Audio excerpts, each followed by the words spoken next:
Oh, everyone, I'm so happy. And I have goosebumps right now, which is wild because I have Rain Elizabeth Stickney here on the podcast. And I was just sharing with Rain, I am normally like in 20 million different directions. I'm like, pew, pew, pew. I was like, but with her being here in my presence, she's just bringing this calming energy. So thank you so much, Rain, for just bringing the calm because like I said, I'm normally just spiraling, going here and there and everywhere. So thank you so much for being here today. Oh, it's such a pleasure to be with you. I love your energy, and I'm just happy to soak you up. Uh, Thank you so much. And y'all, when you get a chance, definitely go to Rain's website. She has so many wonderful things that she offers to people in general. It's Rain Elizabeth Healing Arts, but the actual website is rainelizabeth.org. So Rain is beyond you being a healer, you also like work in like Reiki and what other type of practices do you do as well? I do a form of body work called Polarity, which is really Yes. similar to Reiki. It is an energy work and it is hands-on, or sometimes there's no need for touch because the energy is moving through my body and the person's Mhm. body. So it really depends on the client. But since the pandemic, I actually have not been doing body work and I miss it dearly. I've been focusing more on online work and kind of wondering how do I get back into more in-person sessions because I really love being with people in person. No, I love that. And so this is really, oh wow. We're gonna talk about what we're gonna talk about. It's gonna come, guys. But the thing is like now I'm just like I'm interested in this. So in terms of the polarity work, you Yes. can do this online as well? This is such a great question. Mhm. Something that happened during the pandemic is some of my bodywork clients wanted to continue sessions. And so we created doing the energy work Mhm. and deep relaxation and meditation all online. So the person would get very cozy in a bed or a chair or whatever it was that made them feel like relaxed. Yeah. And then we would have a session like we would do in person where I'd get a sense of where they are, what they're working through. I love the body, mind, heart, spirit integration. So people check in with me about all of that. Mhm. And then we would create a unique energetic transmission where I would go through their body like a body scan. Okay, we're starting at your head. We're going to relax that forehead. We're going to check in with the inner ears. We're going to soften the tongue at the back of the throat. Whatever the person was working with, it would show up in that guided relaxation energy healing. And then by the end, they're just happy mush. Wow, that's beautiful. That kind of reminds me of like somatic, like a somatic meditation type of approach. Is that it's kind Absolutely. of similar? Yes, I've studied psychophysiology and body-oriented psychology since college, so the early 90s. And I love that juxtaposition between body mind and how to influence the body through the mind and also influence the mind through the body. That is wow. I love that type of work. And the thing is like it's wild to like be talking to you about this because I just completed a program that offered me somatic meditation and I didn't know about it until I actually went through this program and it was probably one of the most life-changing experiences ever because I didn't realize how much was in terms of trauma that was just trapped in my body, that my brain and my mind just not that it completely erased it, but it was just like, but I did not know all this was still there. So it's Mhm. interesting to know that like it's called polarized Polarity, polarity. polarity therapy. Polarity therapy is very similar to that. Wow. So with with polarity therapy in terms of like body work, is it in the way that it's similar to Reiki where you're placing your hands, is it like a chakra type of thing or what does it look like? Oh, that's a great question. Something I really love about polarity is that we do work with the chakras, Mm, and we are also literally working with the polarity of the energy that moves through the body. For example, there's a way of placing my hands on your feet if you were laying before me. Uh-huh. And then I'm circulating the energy between your feet in the direction of healing and well being, which is interesting because sometimes people's energy is flowing in the opposite direction or the feet are not connected energetically, just as one example. And so in polarity, we correct all of that. And the reason why it works is because bodies want to be in harmony with themselves. And so it's just a little gentle nudge. It's Right. just another person saying, "Hey, energy system, let's just move in this direction." That is, oh wow, I love that. Definitely need to consider that at some point in my life. Seriously, if I'm in Vermont, I'm coming to your ring to get this done. Yes, come on over. Seriously, oh, thank you so much for just explaining that because, like I said, this is something new to me as well. I never heard of this type of therapy, so it sounds beautiful more than anything. It just seems like it's like a beautiful practice to kind of just get you aligned, Yes. in ways that a lot of people just aren't, they just don't know about. So thank you so much for that. Yes, imagine your body beating as one and humming as one in tune instrument with Mm, itself. I love that. Like seriously, like, I'm even feeling, like, really just, like the feels are happening right now in my body now, just so I just feel like, "Ooh, feels really that it sounds beautiful," and then it doesn't ha it also your voice is so soothing and relaxing, so I can only imagine that whole experience is probably amazing. Mhm. Seriously. Wow. I hope you do get more in-person work because that sounds just fantastic, seriously. Oh, thank you. I miss it. And it's wonderful for me as a practitioner too. It's Mhm. one of those practices where the giving is the receiving. And so there's a harmony between practitioner and client. That sounds so amazing.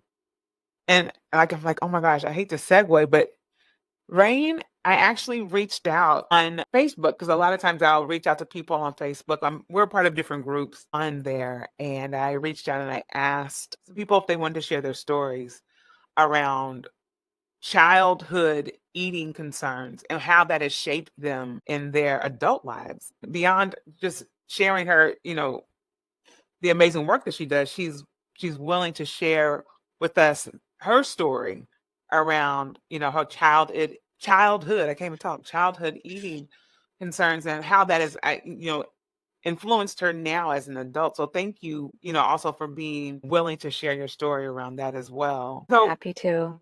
oh, thank you. So in terms of just having different things happen in your life, or just as a child in terms of your eating, was it something that where you were restricted or was it like food insecurity? Like, what did that look like for you in your home when you were a child? My childhood is broken up into different chapters. And chapter one was between birth and 4 years old. And that was a relatively happy part of my childhood. My needs were met pretty well. And around food, I remember learning how to tear lettuce for the salad, and we ate a lot of brown rice, tons of vegetables. We were mostly vegetarian.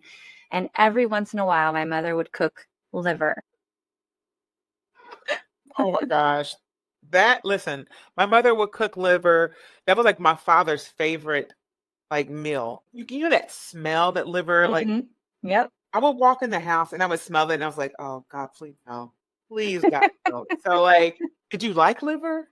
I actually loved it, and my mother really needed to eat it because she got very sick while she was pregnant with my younger sister, Oh, and because we were mostly vegetarian, mhm, for her in her second pregnancy, her body was so depleted that she needed that really strong B vitamin and complex nutrients that are right, in liver. right. Oh wow. Jeez. And then so as like time went on with, you guys, so was it just the vegetarianism that was of concern or having No. like yeah. Yeah, that's a great question, and it's not the vegetarianism at all. So that was chapter one, and that was relatively happy, peaceful. My parents divorced when I was 4, and my mom left. My father had custody of my sister and I, and he quickly remarried. So within months, we were in a new household with a stepmother and 3 step siblings, and there's lots of details about that. But that was a household between 4 and 9 that I did not get enough food and I wasn't fed well. I did not feel hungry, but I also had cut myself off from my body, so I actually didn't feel my body very much. I didn't go to the bathroom. Like there was a very strong split that developed in my psyche in that household. And one of the things that I'm responsible for, even as a child, was that I really love food. And I really loved food when I was a kid, and I would eat almost anything. I was pretty easy-go-lucky about what was on my plate. Except I did not like cooked mushrooms and I did not like raw onions. But other than that, I was good with. And what I was responsible for was that I enjoyed eating so much that I ate very slowly. I'm a savorer. Every bite was like, just like really enjoying it. And then pretty soon, at one point, we had 6 or 7 siblings in the home and an aunt and 2 parents. And so a big household. And on the table would be gone. And I'd just be having like my first bites. And so you can imagine at different meal times, like sometimes I didn't get a lot of food because the food was eaten by the other people more quickly. Right. Oh my gosh. And so like did that then like affect like how you kind of like dealt with eating as you like grew up, like your teen years, even up to like adulthood? Like what did that look like for you? What ended up happening was my father on the weekends, he was a delightful man, but also a workaholic. So he wasn't around a lot, but he was around on the weekends. And he would put a dollop of peanut butter on whatever my weekend breakfast was. So if it was oatmeal, he put peanut butter in there. If it was pancakes or waffles, like I get a dollop of peanut butter. And there was something about that peanut butter that was just magic for me. Like Oh, it filled me up. It gave me a sense of satiation and yeah. satisfaction and nourishment. Like it kind of landed in my belly, good way. And so later, as a teen in a different household, I later got to live with my mother. She had custody of my sister and I when we were older. I would totally binge eat on that peanut butter. Like I would get a jar of peanut butter, I get a jar of jam. Okay, this is like my vulnerable share. You get a spoon. So 2 jars, 1 spoon. Right. Dip the spoon in the jam, dip the spoon in the peanut butter, and I would just go bonkers on Wow. peanut butter and jam. Yeah. That's so interesting because it's like I'm wondering too if it was like when you then had to move back with your mom, that idea of your father not being there, maybe the peanut butter was kind of like your Mhm. thing to kind of like keep him alive, not this much alive, but keep him Yeah. close to you rather.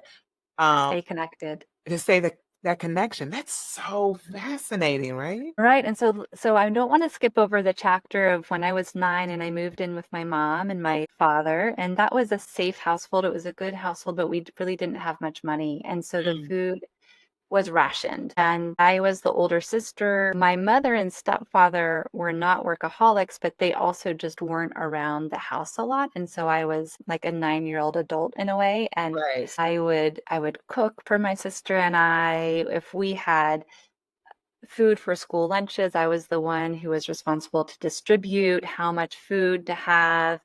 And things that we would do to get by where we would get a quart of milk. So that like skinny long Yeah. container, it's not very big. And it would be like maybe 2% milk or something, some sort of a low fat version of milk. Uh-huh. We would have it on our cereal or however we wanted the milk. And when it was halfway down, then we would add water. And Wow. so we would get through the week on a quart of milk by how much water we would add to the milk jug. And I was the one who was responsible for making sure we had enough milk for the week. Wow. And that's so interesting because I was just listening to a podcast where they were talking about just like food insecurity in general and how people think the people who are, in positions where there's not a lot of food in the house, that they're not food insecure. Like there's because I think for some people it's like, oh, being food insecure means you don't eat at all. Like you don't have any food. There's nothing in the house. And I can't remember they had like a few statistics just saying like what that looks like in terms of people that are in America rather. But there's a lot of people that are technically considered food insecure. Not that they don't eat every day, but they have to do certain things to make sure they have at least like one meal or whatever. That's so interesting. Yeah. My mother was on food stamps, and there were a lot of tears that she shed in the grocery store when she couldn't make ends meet with her Right. food stamps and whatever amount of cash she had, and trying to get groceries for her children. And so I witnessed a lot of that hardship of really understanding how hard it was for us as a family and knowing that we weren't the only ones. But for us as a family, it was very hard to put food on the table. And so food was very precious to me and consciously decided to make food last. And I don't know if you remember back in the day, I think I'm a little bit older than you, but do you remember fun fruits? I don't think They're like, so it's just like a package, it's like, you know, packaged gummy fruits that are, they're not even very nutritious. But I think somehow that was something that a food stamp would pay for because food so. Okay. stamps are weird. They're like, here's a coupon for food and this is what you can buy with it, but it's not Right. always nutritional food. Exactly. Which is so it's so wild to me. I mean, I mean it's gotten better because now you can actually use it's like it's an EBT card or like a Hmm. SNAP card, depending on where you live, what they call it. But farmers markets now take them. Oh, wow, that's great. Yeah. Yeah. But like I remember, growing up, food stamps you had the stamps, but then like you said, there were limited things. Like you couldn't buy cooked food. I don't think you still can buy cooked food. So there's all these different limitations, but then it Hmm. just kind of like leaves you in a position where, like you said, a lot of the things you buy aren't really nutritious. Hmm. Hmm. Wow. So I would rip open this package of fun fruits, which are really just like little fruit gummies, and maybe there's like 15 or 20 in a package. And then I'd put two plates on the table, and I would like put one on my plate, put one on my sister's plate, and I would divvy them out. And then maybe we'd have like a carrot and like a half of a peanut butter jelly sandwich. And I would feel so proud of myself. Like, look, I served my sister. But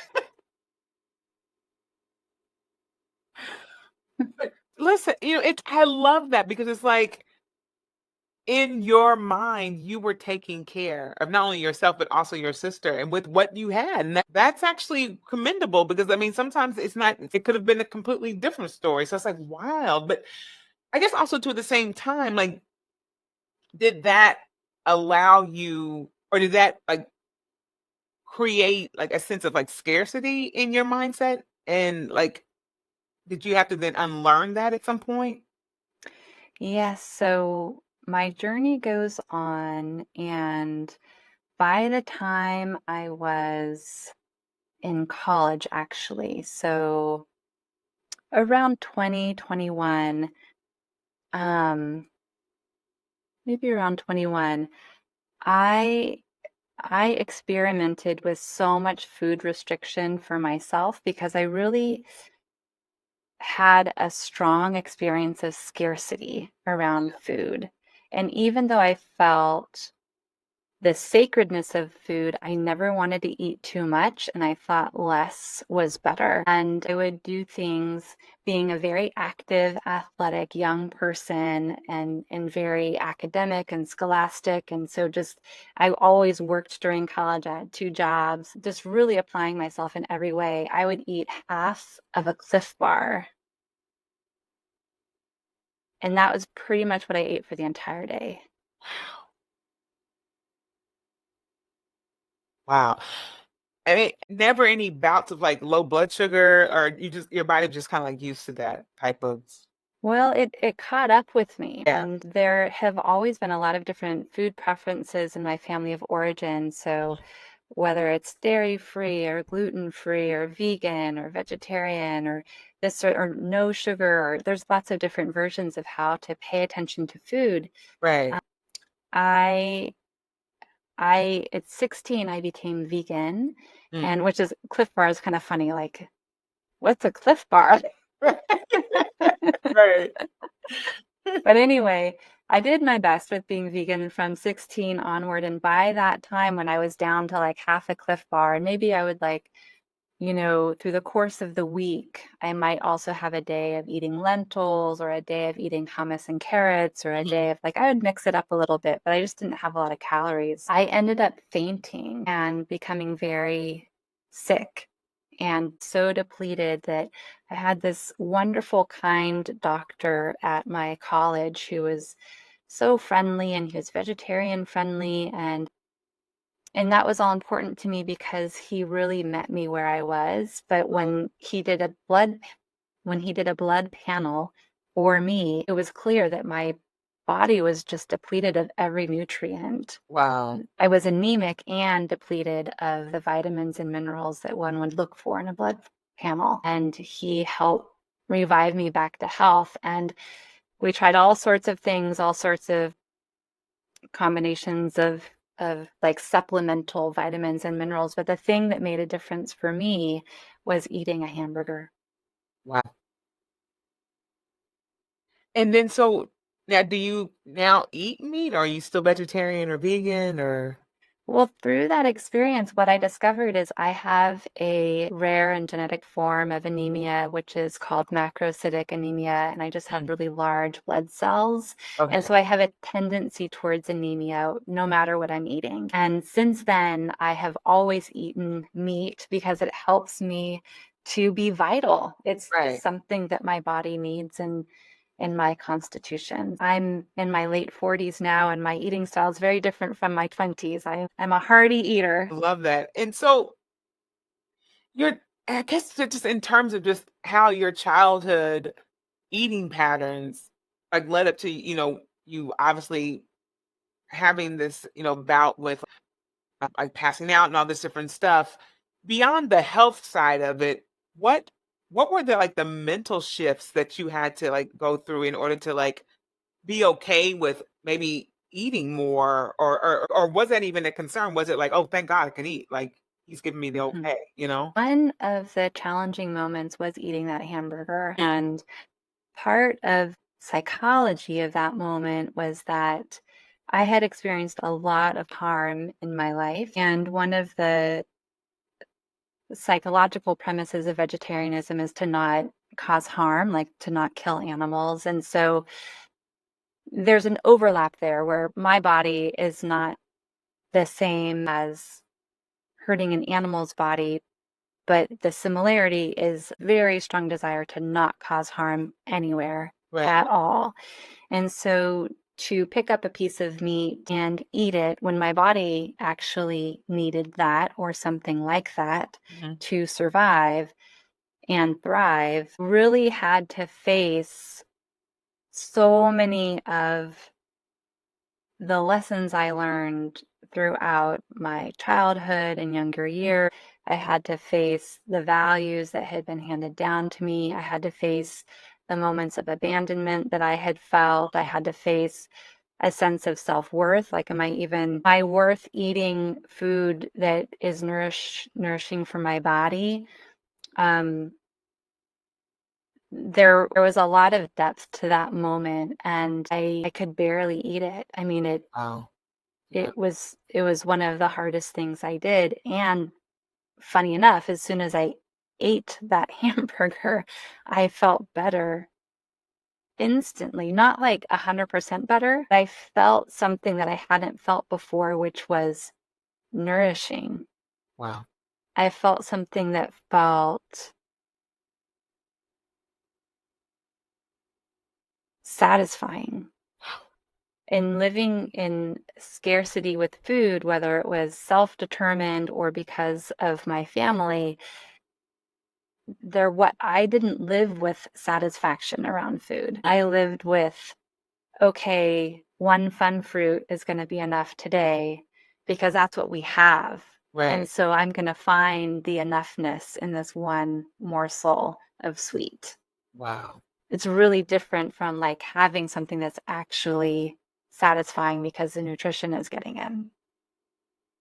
Thank you so much for saying that in that way, because that's literally what was going no, well, not literally, but as you were saying all of that, that idea of just having something nourishing and then taking on the mindset of that I'm worthy to have this nourishment. Because then I'm wondering, like, how many people could possibly feel that way because of whatever circumstances they are in, and then to have the ability to have something nourishing, that mindset around you eating that, it's like, am I even good enough to have this? Or whatever that looks like. That is so profound to me because I think in a lot of ways, even with myself, certain things that I did take on in terms of having better eating habits and patterns and just taking on a healthier approach, that was something that I dealt with, was like that worthiness. Like, am I the person like, who am I to whatever? Wow, thank you for that.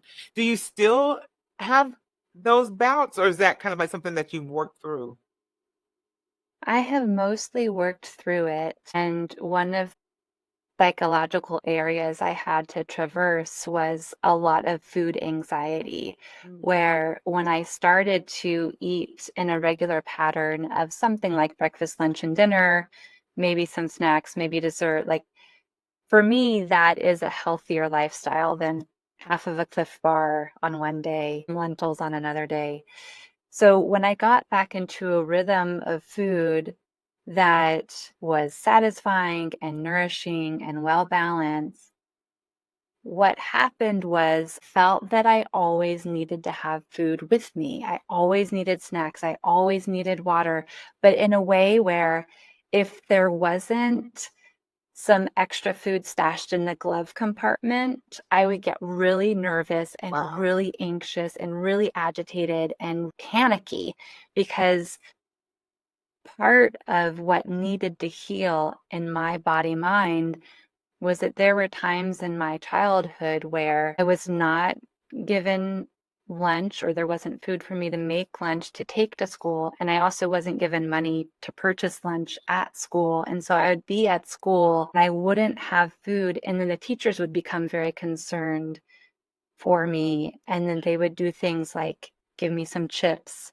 And then if my stepmother would find out, then there was physical punishment for that, for eating food. And so many years later, part of what needed to heal was just the relationship around, is there food available? Is there enough food available? Can I be okay if there's not food available? There's a lot of nuance there. I was a mess about it. I was very anxious about the availability of food. Right. And if you don't mind, I wanted to circle back because you were saying that your stepmother just, just get really upset, and then there would be punishment around that. So, because as I'm thinking about this, it's like, okay, I'm putting my brain's like processing, what you're sharing. When you guys had mealtime, you were saying earlier that the food would just be gone, right? And it was kind of like every man for themselves kind of situation. Was that purpose? Because you weren't your stepmother's biological child, or was that just kind of like how the process went at home? Because I'm thinking, did she want you to not eat? You know what I'm saying? I don't know what she would say to that question. It's a good Right. inquiry.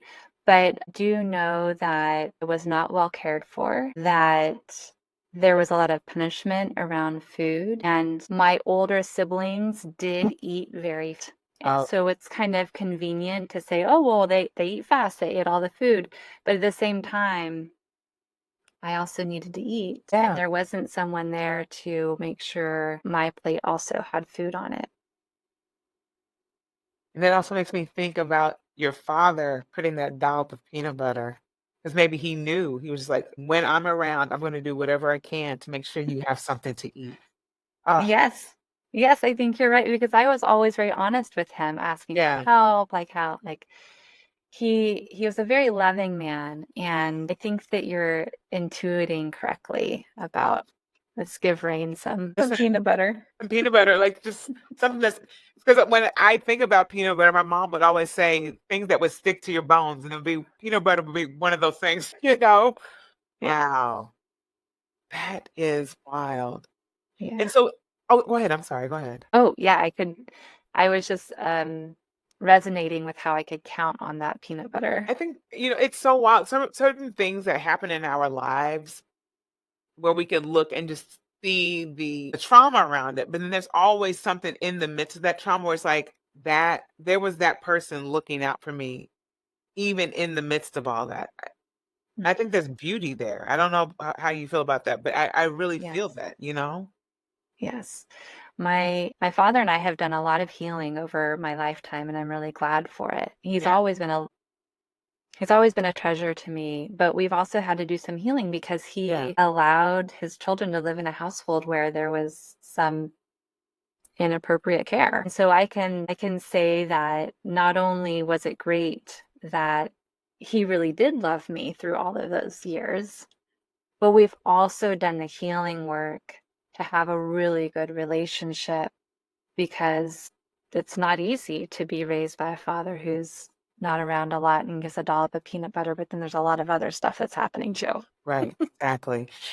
It's I love that you brought that up as well in terms of that parent-child healing process because I think a lot of people, whatever's happened in their childhood, it's that instant blame. Like that was the adult. They should have taken care of me. And there's no like idea or there's no thought process of like maybe that person was doing the best they could at that time, but at the same time, I was still hurt in that process. And we can come together to heal that. Thank you for bringing that up because I know just even within myself, people that I know that's a struggle with them. Like they're still dealing with that childhood trauma of a parent not being available or not, showing up in the way that they wanted them to, and they're just keeping that blame. It's like there is a moment and there's an opportunity rather for you to heal with that person.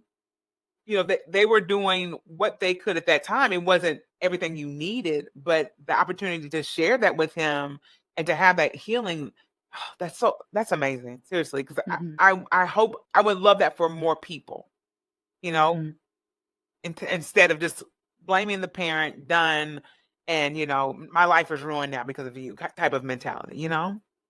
Absolutely. Yeah. I love that you're noticing that and paying tribute to it. And yes, I fully believe in adult children healing with their parents. It's one of the most beautiful things that's available to us as human beings. And I don't know, I'm like, that's, like, it's really, like, hitting me hard because I know a lot just even family members of mine that deal with that, struggling with that rather, and I guess in terms of just that whole healing process, not that that's something that, like, it's a one and done type of situation, but how would someone or maybe you can share, like, how you started that process or how you even began a conversation to talk to your father about, like, "This is what happened to me in terms of, the neglect around me eating and whatever else. How can we move forward?" What did that look like? Well, it does lead into some other topics that are not around food. So Right. I'll nutshell my Okay, that's answer. fine. Yeah, yeah. I'm laughing about the metaphor of a nutshell. Anyway, it was painstaking and it took a lot of self-initiation to say, "Hey, Dad, I want to heal this up with you." And then even getting some professional help from someone who we both trusted go very sour, and I ended up breaking off contact with my father for some amount of time, and I told him, "I'm never speaking to you again," because he couldn't meet me where I was, Right. and I really needed to be met. I really wanted to be the daughter who gets met by her father, and I was an adult at the time, so I could meet him where he was, all I wanted. But the childhood wounding was, "See me as a little girl. Ugh, Notice what happened. right. Can we just be here for a minute? Because I was missed Yeah. and I was hungry and I was punished for being hungry." And so after we cut off contact, there was this really beautiful moment, just absolutely synchronous, and I cannot explain it, but he never stopped sending me emails. And he has a lot of children, and he sometimes would send message to all of his children. And so one day there was email in my inbox that was from my father, and it was not personal. It was to all of us. It wasn't even a meaningful email. But there was something about seeing his name that time, not any of the times before, but on that day, seeing his name in my inbox, I thought,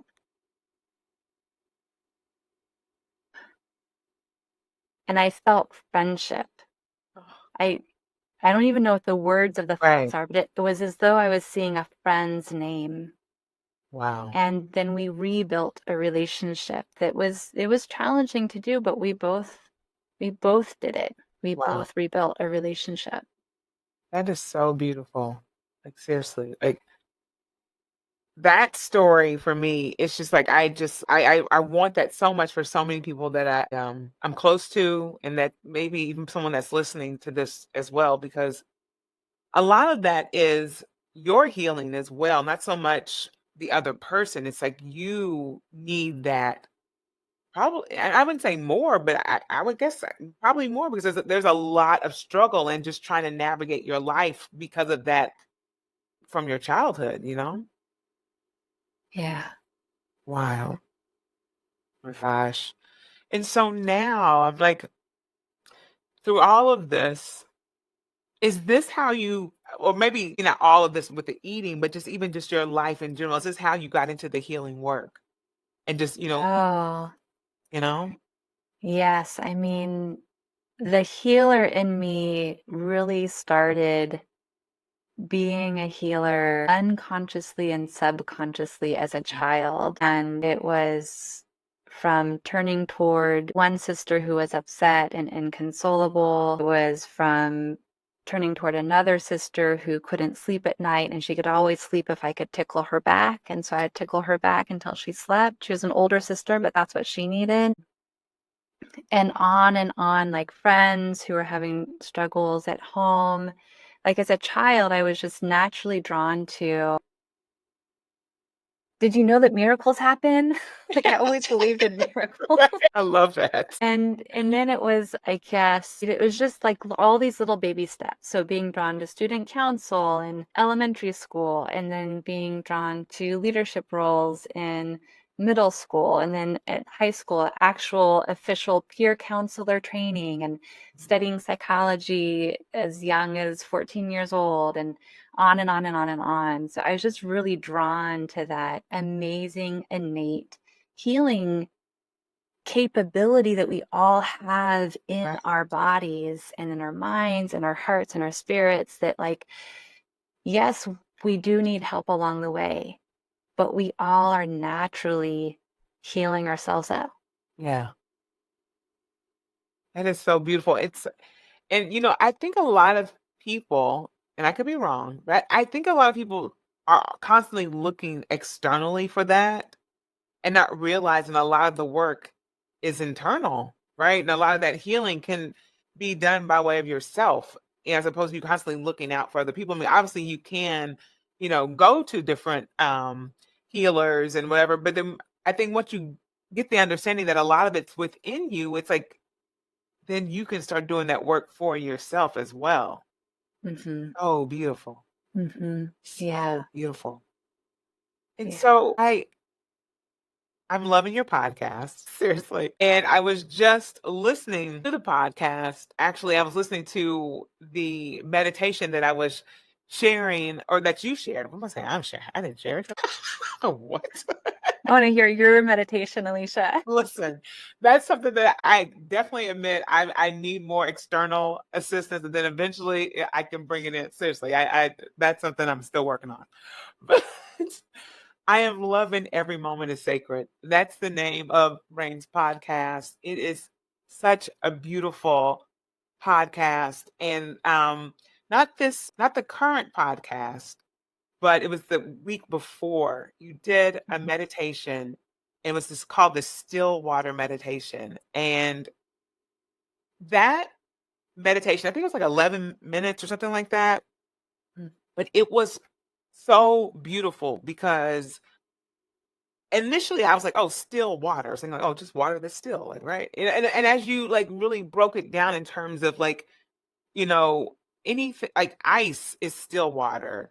you know, things, rain is still water, like all these different things. And it's like, regardless of, its actual, however it's like formed, I'm Yes. blanking on words here, it's still water. And in terms of who we are as people, certain things can like, shift us and shake us or whatever, but we're still ourselves. Like, don't lose that essence. And I just loved that message because I feel like sometimes certain things and certain external, especially a lot of negativity, it hardens people in a lot of ways, or it completely changes who you are as a person or that you think, right? And it's like, no, come back to who you really are. That was just so beautiful to me. And so, like, was that something like, where did that meditation, like in terms of the inspiration, where did that come from? Because I was like, once I heard that, I was like, I have to ask Rain, like, Mhm. where the origin of this, because it was just so powerful, and just Mhm. beautiful. In that podcast episode, I'm describing the name of Stillwater Meditation, which has been the meditation group that I've taught since um, 2009, I think. So I started teaching meditation on my 26th birthday, which I guess was 2001. But I developed an actual group that was called Stillwater Meditation Oh, several years later. And sometimes people are curious, where does that name come from? And there's a lot of stories about the name Stillwater, but the story that I tell in that podcast episode is just like you said, that no matter the form of water is still water. And just like you said so beautifully, no matter the experiences that we all go through, we are always ourselves, that there is a constant within all of the change. And that constant is so precious to attend to because that constant self pulls us through any hardship or any transformation or any dream or hope. And that teaching is actually part of one of my favorite spiritual practices called Advaita Vedanta, which is ancient Indian practice of understanding self, the world, and God, and what they all have to do with each other and how they're all the same. wow. So the constant being the true self. I mean, I was just so blessed by that, and I just, because I think a lot of times we just get so lost and not, we're not coming back to our true selves. So literally, whenever y'all get a chance, the name of the podcast is Every Moment is Sacred. And you're on just about every platform, right? Yes, Yeah. yes. You can find me all over the place. Yes. I'm telling you, her voice, as you're hearing it now, it's just as beautiful and calming. Like, literally, when I turned it on, I was like, oh my gosh, Rain. Like, it just literally, I just thanking you for that calming presence. It's just so beautiful, you know? Thank you. Oh, you are welcome. And so what else is going on in your world right now? I saw that you had a retreat. Was it this summer, right, in Vermont? Yep. How was it? Yes, so this is such a funny experience because I did have a retreat and it was amazing and it was sold out to one person. So it was a one-person retreat in the end. Okay. And I am continuing to dream up more retreats. And some history, some back history of this is that prior to the pandemic, I would hold many long retreats or half day. And now, post pandemic, and having gone through various forms of isolation that we all have experienced just through masking and social distancing and potting and all the things that we've decided during the coronavirus pandemic, I just long to be with groups of people again. Yeah. And one way to do that is to hold retreats. And I live in this beautiful state of Vermont, and there's so many opportunities. And one that I'm dreaming up is that I have access to this beautiful lakefront home. And in the home, there are 8 bedrooms, and every bedroom has its own bathroom. And the home is just beautiful. And so it can hold 16, but I would take one room, so 15. So Right. the vision that I'm creating is that a long weekend of a meditation retreat where I get to share different practices each day. The participants get a special gift each day, and we get to explore nature. And this might even be in the heart of winter, so it could be very snowy and magical as Vermont can be in the Right. wintertime. Fireplaces, full kitchen, catered meals. So there are lots of dreams that are moving through, and we'll just see what happens. Everybody's welcome to get on the waiting list for that one. It's going to be really fun. Oh, that's exciting. And that information is also on Rain's website. So definitely check out the retreat information. Wow, during the winter in Vermont, that's probably that does happen. That's going to be gorgeous. Like seriously. Yeah, just think of the quiet of snow and having nice chitter chatter and then moving into silence into eventually one day of silence and then breaking the silence together and sharing that time in sacred space. That sounds beautiful. My goodness. And nourishing meals, Alicia, Yes. nourishing meals. Dietary preferences considered, which is something I love to do. I love to feed people the things that make them happy. Yes. Nourishing meals and meals that you are worthy to receive. I'm loving that now. Like seriously, I'm loving. Oh my goodness, Rain, this has been amazing. You are such a beautiful soul. I'm just so honored to have you on the podcast. You have no idea. Thank you so much for being here and sharing your story and any other information you want to share with everyone before we go.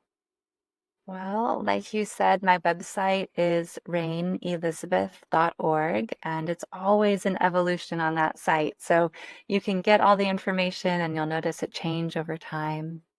And like you said, the podcast is going strong. Every moment is sacred. Apple, Spotify, other platforms, you can find me easily. And you can always reach out to me by email. I answer all of my email, meditation@rainelizabeth.org. Awesome. And I'll share all this in the show notes. Rain, thank you, thank you, thank you. I cannot say it enough. Thank you so much for being here and just sharing your goodness. Seriously, it means a lot. It's so wonderful to be with you in your light and to receive you and to be here with your audience. Thank you.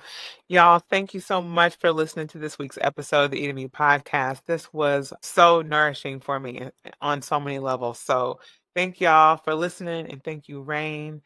And I'll see y'all next week. Thank you so much again.